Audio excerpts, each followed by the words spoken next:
Voyons maintenant quelques exemples de mise en œuvre de Sylvactis. La pose en surtoiture en mode sarking permet de conserver l'aspect de la charpente intérieure.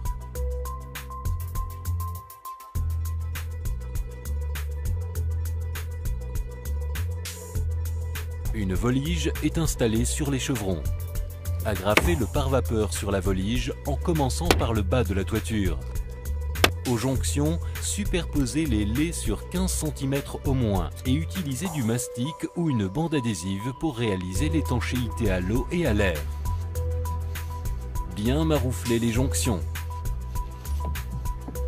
En bas de pente, fixez une butée d'une hauteur égale à l'épaisseur totale de l'isolant. Les panneaux du deuxième rang doivent être posés en quinconce avec ceux du premier rang. Commencez la pose des panneaux Sylvactis en s'appuyant sur la butée et perpendiculairement au chevron. La découpe des panneaux se fait aisément à la scie. Posez une deuxième couche en quinconce par rapport à la première.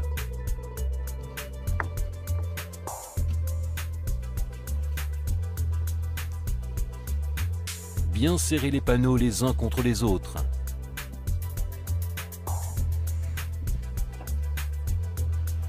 La pose de panneaux haute densité, bouvetés sur les quatre côtés, fait office d'écran de sous-toiture.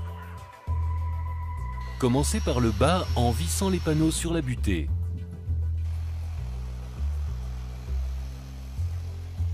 Les panneaux du deuxième rang doivent être posés en quinconce avec ceux du premier rang. Repérez la position des chevrons en haut et en bas de toiture et tracez au cordeau la position du chevron pour visser les contre-lithos directement dans les chevrons.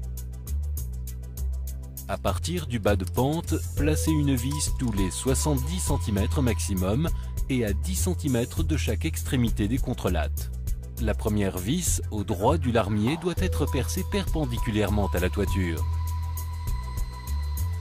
Les vis suivantes doivent être percées alternativement à 30 degrés, soit vers l'amont, soit vers l'aval, afin d'assurer une meilleure tenue à l'arrachement.